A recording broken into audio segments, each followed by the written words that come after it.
Friends ಎಲ್ಲರಿಗೂ ನಮಸ್ತೆ. Vimala stories YouTube ಚಾನಲ್ಗೆ ನಿಮಗೆಲ್ಲರಿಗೂ ಸ್ವಾಗತ ತಿಳಿಸ್ತಾ ಫ್ರೆಂಡ್ಸ್, ಇವತ್ತೊಂದು ಸೂಪರ್ ಡೂಪರ್ ಬೆಳಗಿನ ಬ್ರೇಕ್ಫಾಸ್ಟ್ ರೆಸಿಪಿಯೊಂದಿಗೆ ಬಂದಿದ್ದೀನಿ.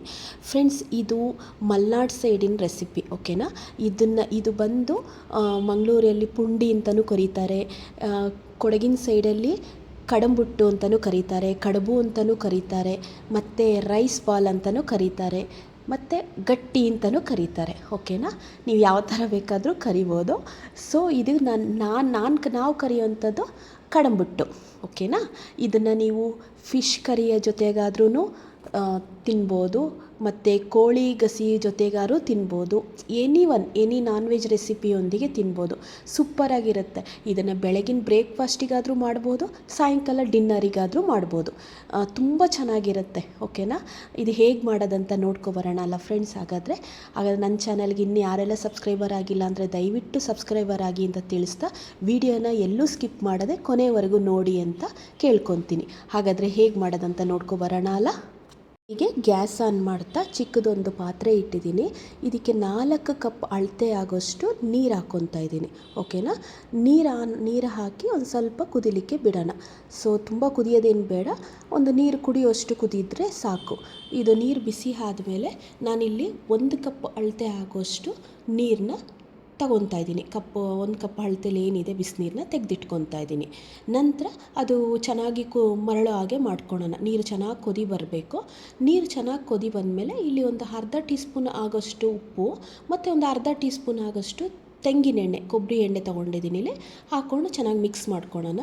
ಅದಕ್ಕೆ ನಾನಿಲ್ಲಿ ಏನು ಮಾಡ್ತಾಯಿದ್ದೀನಿ ಅಂತೇಳಿದ್ರೆ, ಅಕ್ಕಿ ತರಿ ಬರುತ್ತಲ್ಲ, ರೈಸ್ ರವಾ ಅಂತ ಹೇಳ್ತಾರಲ್ಲ, ಅದನ್ನು ನಾನು ಇಲ್ಲಿ ಅಂದರೆ ಯಾವ ಬ್ರ್ಯಾಂಡ್ ಅದು ನೀವು ಮನೇಲಿ ಬೇಕಾದರೂ ಮಾಡ್ಕೋಬೋದು, ಅಥವಾ ನಾನು ಇಲ್ಲಿ ಭಾಗ್ಯಲಕ್ಷ್ಮಿ ಬ್ರ್ಯಾಂಡ್ ತೊಗೊಂಡಿದ್ದೀನಿ.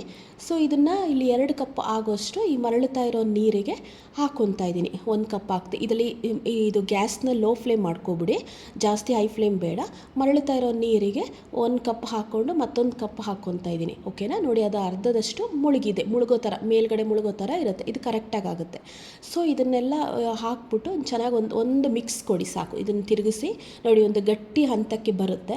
ಆವಾಗ ಲಿಡ್ ಕ್ಲೋಸ್ ಮಾಡಿಬಿಟ್ಟು ತುಂಬ ಇದು ಸಿಮ್ ಮಾಡಿಬಿಟ್ಟು ಒಂದು 5 ನಿಮಿಷ ಸಾಕು ಫ್ರೆಂಡ್ಸ್. 5 ನಿಮಿಷ ಬೇಯಕ್ಕಿಡೋಣ, ಓಕೆನಾ. ಬೇಯಕ್ಕಿಟ್ಬಿಟ್ಟು ಮತ್ತೊಂದು ಸೈಡಲ್ಲಿ ನಾನು ಇಲ್ಲಿ ಇಡ್ಲಿ ಪಾತ್ರೆಗೆ ನೀರು ಹಾಕ್ಬಿಟ್ಟು ಸಣ್ಣ ಮಾಡಿಬಿಟ್ಟು ಒಂದು ಸೈಡಲ್ಲಿ ಇಟ್ಟಿದ್ದೀನಿ, ಗ್ಯಾಸ್ ಆನ್ ಮಾಡಿ, ಓಕೆನಾ. ಅದು ಬಿಸಿ ಹಾಕ್ತಾ ಇರಲಿ, ಅದು ಆಮೇಲೆ ತೋರಿಸ್ತೀನಿ ನಿಮಗೆ. ನಂತರ ಇದು 5 ನಿಮಿಷ ಆಗಿದ ನಂತರ ಒಂದೊಳ್ಳೆ ಮಿಕ್ಸ್ ಕೊಟ್ಟು ಒಂದು ಸ್ಟೀಲ್ ಟ್ರೇ ಥರ ಆಗಿರ್ಬೋದು, ದೊಡ್ಡ ಅಗಲವಾಗಿರೋ ಬೌಲಲ್ಲಿ ಇದನ್ನು ಎಲ್ಲ ಹಾಕ್ಕೊಳ್ಳೋಣ, ಓಕೆನಾ. ಇದನ್ನೆಲ್ಲ ಹಾಕಿ ಒಂದು 5 ನಿಮಿಷ ಬಿಡೋಣ. ಇವಾಗಲೇ ನಾವು ಕೈ ಹಾಕಿದ್ರೆ ತುಂಬ ಬಿಸಿ ಇರುತ್ತಲ್ಲ ಫ್ರೆಂಡ್ಸ್, ಹಾಗಾಗಿ ಇವಾಗ ಅದು ಬೇಡ, ಸ್ವಲ್ಪ ತಣ್ಣಗಾಗಲಿ. ತಣ್ಣಗಾದಮೇಲೆ ನಾವಿಲ್ಲೇನಿದೆ ನೀರು, ಫಸ್ಟು ಒಂದು ಬೌಲಾಗಷ್ಟು ನೀರು ಇಟ್ಕೊಂಡಿದ್ವಲ್ಲ 1 ಕಪ್ಪಲ್ಲಿ, ಸೊ ಆ ಕಪ್ಪು ತಣ್ಣಗಾಗಿರುತ್ತೆ, ಅಂದರೆ ಒಂದು ಉಗುರು ಬಿಸಿ ಆಗಿರುತ್ತೆ ನೀರು. ಸೊ ಈ ಉಗುರು ಬಿಸಿ ನೀರನ್ನು ಎಲ್ಲ ಈಗ ನಾವೇನು ಹಾಕ್ಕೊಂಡಿದ್ದೀವಿ ಹಿಟ್ಟಿಗೆ ಎಲ್ಲ ಕಡೆ ಸ್ಪ್ರೆಡ್ ಮಾಡಿಕೊಂಡು ಅದನ್ನು ಉಂಡೆ ಕಟ್ಟೋ ಥರ ಆಗಿರಬೇಕು. ಯಾಕಂತೇಳಿದ್ರೆ ಅದು ತುಂಬ ಗಟ್ಟಿ ಇರುತ್ತಲ್ವ ಫ್ರೆಂಡ್ಸ್. ಈಗ ನಾವು ನೀರನ್ನೆಲ್ಲ ಹಿಂಗೆ ಫುಲ್ಲು ಚಿಮ್ಕಿಸ್ತಾ ಅದನ್ನೆಲ್ಲ ಒಂದು ಉಂಡೆ ಗಾತ್ರಕ್ಕೆ ನಾವು ಒಂಚೂರು ಜಾಸ್ತಿ ಪ್ರೆಸ್ ಮಾಡೋದು ಬೇಡ, ಹಗುರವಾಗಿ ನಾವು ಉಂಡೆ ಕಟ್ಕೋಬೇಕು. ಜಾಸ್ತಿ ಪ್ರೆಸ್ ಮಾಡಿದ್ರೆ ಅದು ಕಡುಬು ಅನಿಸಲ್ಲ, ಅದು ಒಂಥರ ತಿನ್ನಬೇಕಾದ್ರೆ ಅಂಟಂಟು ಥರ ಆಗಿರುತ್ತೆ, ಅದು ಚೆನ್ನಾಗಿರಲ್ಲ.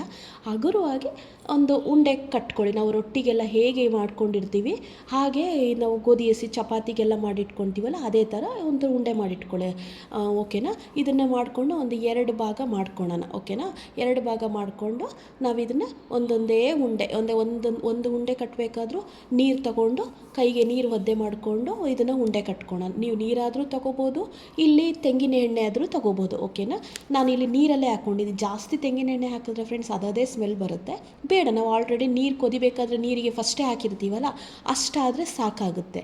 ನಂತರ ಇದನ್ನೆಲ್ಲ ಒಂದೊಂದೇ ಉಂಡೆ ಮಾಡಿಕೊಂಡು ನಾವು ಎಲ್ಲ ಒಂದು ಬೇರೆ ಸಪ್ರೇಟಾಗಿ ಹಾಕ್ಕೊಳ್ಳೋಣ, ಓಕೆನಾ. ಇದನ್ನು ಎಷ್ಟು ನನಗೆ ಇಲ್ಲೊಂದು 2 ಕಪ್ಪು ಅಳತೆಗೆ ನನಗೊಂದು 25 ಉಂಡೆ ಆಯಿತು ಫ್ರೆಂಡ್ಸ್. ಇಲ್ಲಿ ಎಲ್ಲ ಒಂದೇ ಥರ ಇದೆ, ಒಂದು ಚಿಕ್ಕದು ಒಂದು ದೊಡ್ಡದು ಆ ಥರ ಯಾವುದೇ ರೀತಿಲಿ ಆಗೋದಿಲ್ಲ. ಎಲ್ಲ ಒಂದೇ ಥರ ಉಂಡೆ ಮಾಡ್ಕೊಳ್ಳಿ, ಚೆನ್ನಾಗಿರುತ್ತೆ. ಸ್ಟಾರ್ಟಿಂಗ್ ಮಾಡಿ, ನಿಮಗೂ ಅದು ಉಂಡೆ ಕಟ್ಟಕ್ಕೆ ಆಗದೆ ಇರ್ಬೋದು, ಬಟ್ ಬಂದೇ ಬರುತ್ತೆ ಬರುತ್ತೆ ಇದು. ಚೆನ್ನಾಗಿ ನೀರೆಲ್ಲ ಹಚ್ಕೊಂಡ್ರೆ ನಿಜ ಚೆನ್ನಾಗಿ ಬರುತ್ತೆ. ಎಣ್ಣೆಗಿಂತ ಅಂದರೆ ಕೊಬ್ಬರಿ ಎಣ್ಣೆಗಿಂತ ನೀರೆಲ್ಲ ಹಚ್ಕೊಂಡ್ರೆ ತುಂಬ ಚೆನ್ನಾಗಿ ಬರುತ್ತೆ. ಓಕೆನಾ. ಎಲ್ಲ ಚೆನ್ನಾಗಿ ಇದು ಹಾಕ್ಕೊಂಡು ಒಂದೂ ನಿಮಗೆ ಯಾವುದೇ ರೀತಿಲಿ ಬಿರುಕು ಬಿಡಲ್ಲ. ಇದು ತುಂಬ ಚೆನ್ನಾಗಿರುತ್ತೆ. ಈ ನಾನು ಏನು ಹೇಳ್ಕೊಟ್ಟೆ ಆ ಅಳತೆಲಿ ಮಾಡಿ ನೋಡಿ, ಕರೆಕ್ಟಾಗಿ ಹದ ಬರುತ್ತೆ ನಿಮಗೆ. ಓಕೆನಾ. ಎಲ್ಲ ಉಂಡೆ ಮಾಡಿಕೊಂಡು ಇದನ್ನು ನಾವು ಏನು ಸ್ಟೀಮ್ ಇಟ್ಟಿದ್ವಲ್ಲ ನಾವು ಇಡ್ಲಿ ಪಾತ್ರೆ, ಅದಕ್ಕೆ ಎಲ್ಲನೂ ಹಾಕ್ಕೊಳ್ಳೋಣ. ಓಕೆನಾ. ಎಲ್ಲ ಹಾಕ್ಕೊಂಡು ಒಂದು 10 ನಿಮಿಷ ಇದು ನೀರು ಅಷ್ಟರೊಳಗೆ ನಾವಿಲ್ಲಿ ಗ್ಯಾಸ್ ಫ್ಲೇಮ್ ಸಣ್ಣ ಮಾಡಿದ್ದೀವಲ್ಲ, ಅದು ಚೆನ್ನಾಗಿ ಕೊದೀತಾ ಇರುತ್ತೆ. ಒಂದು 10 ನಿಮಿಷ ಮೀಡಿಯಮ್ ಫ್ಲೇಮಲ್ಲೇ ಬೇಯಕ್ಕಿಡೋಣ. ಓಕೆನಾ. ಬೇಯಕ್ಕಿಟ್ಟಾದಮೇಲೆ ಒಂದು 10 ನಿಮಿಷ, 10ರಿಂದ 15 ನಿಮಿಷ ಆದರೂ ಓಕೆನೇ, ಬಟ್ 10 ನಿಮಿಷ ಕರೆಕ್ಟಾಗಿ ಇರುತ್ತೆ. ನಂತರ ಇದನ್ನು ತೆಗೆದು ಕುಕ್ಕರ್ ಮುಚ್ಚಳ ಇದು ಇಡ್ಲಿ ಪಾತ್ರೆ ಮುಚ್ಚಳ ತೆಗೆದು ನೋಡಬೇಕಾದ್ರೆ ಈ ಥರ ಹಬೆ ಬರಬೇಕು. ತುಂಬ ಚೆನ್ನಾಗಿರುತ್ತೆ, ಸಖತ್ತಾಗಿರುತ್ತೆ. ನೀವು ಒಂದ್ಸಲಿ ಚಿಕನ್ ಗಸಿಗೆ ಎಲ್ಲ ಮಾಡಿ ನೋಡಿ, ಸೂಪರಾಗಿರುತ್ತೆ. ತುಂಬ ಸಖತ್ ಟೇಸ್ಟ್ ಇರುತ್ತೆ. ಇದೇನೇ ಮಾಡಿ ಅಂತ ಹೇಳ್ತೀರಾ ನೀವು ಮನೇಲೆಲ್ಲ. ನೀವು ಮಾಡಿ ನೋಡಿ ಫ್ರೆಂಡ್ಸ್, ಸಖತ್ತಾಗಿರುತ್ತೆ. ಇದೊಂದು 4 ಉಂಡೆ ತಿಂದರೆ ಸಾಕು. ಮಧ್ಯಾಹ್ನ ಅಷ್ಟೊತ್ತಿಗೆ ಯಾವುದೇ ರೀತಿಲಿ ಮಧ್ಯಾಹ್ನ ಹೊಟ್ಟೆನೇ ಹಸಿವು ಆಗಲ್ಲ ಅಂತ ಹೇಳ್ಬೋದು ಬೇಕಾದರೆ. ತುಂಬ ಇಷ್ಟಿಷ್ಟಪ್ಪ ಇದ್ದರೆ ಸಾಕು. ಮಕ್ಕಳಿಗೆ ಒಂದು ಕೊಟ್ಟರೆ ತುಂಬ ಹೊಟ್ಟೆನೇ ತುಂಬ ಹೋಗ್ಬಿಡುತ್ತೆ. ದೊಡ್ಡವರಿಗೆ ಒಂದು 4 ಉಂಡೆ ಸಾಕು. ಅದರಲ್ಲೂ ಚಿಕನ್ ಸಾರು ಚೆನ್ನಾಗಿತ್ತು ಅಂತ ಹೇಳಿದ್ರೆ ಇನ್ನೊಂದು 2 ಉಂಡೆ ಎಕ್ಸ್ಟ್ರಾನು ಸೇರುತ್ತೆ. ಇವಾಗ 10 ನಿಮಿಷ ಆಯಿತು. 10 ನಿಮಿಷ ಆದಮೇಲೆ ಈ ಇಡ್ಲಿ ಪಾತ್ರೆದ ಮುಚ್ಚಳನ ತೆಗೆದುಬಿಟ್ಟು ನೋಡಬೇಕಾದ್ರೆ ಈ ನೋಡಿ ಹಬೆ ಈ ಥರ ಹೋಗ್ತಾ ಇರುತ್ತೆ. ಅದು ಚೆನ್ನಾಗಿರುತ್ತೆ. ಇಷ್ಟು ಬಿಸಿ ಬಿಸಿಯಾಗಿ ಹೋಗ್ತದೆ ನೋಡಿ, ಬೆಂದಿರುತ್ತೆ. ಇವಾಗ ಕೈನ ಒದ್ದೆ ಮಾಡಿಕೊಂಡು ಒಂದು ಹಿಟ್ಟನ್ನು ಮುಟ್ಟು ನೋಡೋಣ. ಒಂದು ಉಂಡೆನ ಮುಟ್ಟು ನೋಡೋದಕ್ಕೆ ಯಾವುದೇ ರೀತಿಯಲ್ಲಿ ಅಂಟಲ್ಲ ಕೈಗೆ. ಅಂಟಿದ್ರೆ ಇನ್ನೂ ಬೆಂದಿರೋದಿಲ್ಲ ಅಂತ ಅರ್ಥ. ಓಕೆನಾ. ಏನು ಬೆಂದಿಲ್ಲ, ಚೆನ್ನಾಗೇ ಬೆಂದಿರುತ್ತೆ. 10 ನಿಮಿಷ ಸಾಕು, 10ರಿಂದ 15 ನಿಮಿಷ ಸಾಕಾಗುತ್ತೆ ಫ್ರೆಂಡ್ಸ್. ಓಕೆನಾ.